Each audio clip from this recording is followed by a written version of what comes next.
আজি আমি আলোচনা কৰিম ফিউ আৰু লিটিল।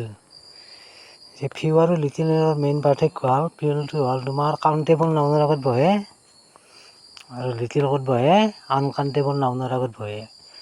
তোমালোকক আগৰ মই এটা লেচনত ইতিমধ্যে কাউণ্টেবল আৰু আনকাউণ্টেবল কোনে এইটো কৈ দিছোঁৱেই। গতিকে লিটিল সদায় আনকাউণ্টেবল নাউনৰ আগত বহে আৰু ফিউ সদায় কাউণ্টেবল নাউনৰ আগত বহে। এতিয়া ফিউৰ আমি আৰু তিনিটা চেইন পাম। কি few, a few, D few.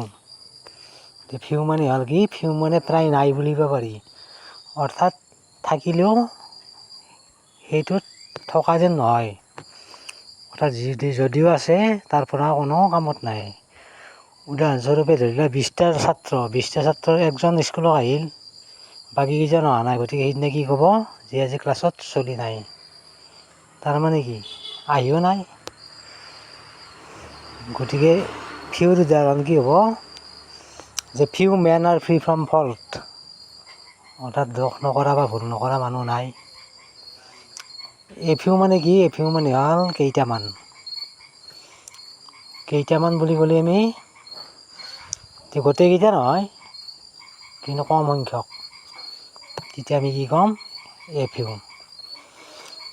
সাধাৰণতে বাক্যত যিটো অনলি থাকে, অনলি থাকিলে কি হ'ব, যে অনলি থাকিলে আমাৰ গম পাম যে তাতে এ ফিউ বহিবই।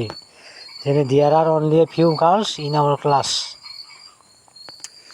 তাত ডাফিউ মানে কি যিকেইটা আছে সেই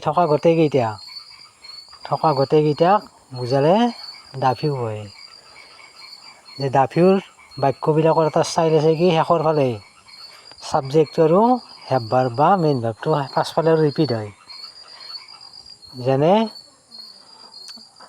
আই invited the few friends to my birthday I have মানে মোৰ যিকেইটা আছে থকা গোটেইকেইটা। এনেকুৱা অৰ্থত কি হয় ডি ফিউ হয়। লিটিলৰ সেই একেই বস্তু, লিটিলৰ ক্ষেত্ৰত কেৱল পৰিমাণ, যি লিটিল মানে নাই বুলিব পাৰি, অৰ্থাৎ আগৰ দৰে যিখিনি যদি আছেও তাৰ পৰা কোনো কামত নাহে।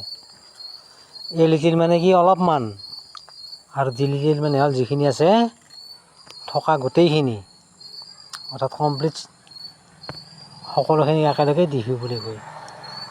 উদাহৰণস্বৰূপে a busy man has little time to spare, অৰ্থাৎ এজন ব্যস্ত মানুহৰ কি কটাবলৈ বা নষ্ট কৰিবলৈ কি নাথাকে, হাতত সময় নাথাকে।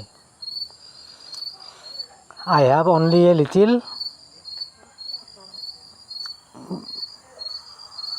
মানি ইন মাই পকেট, মোৰ পকেটত মাত্ৰ অলপমানহে পইচা আছে।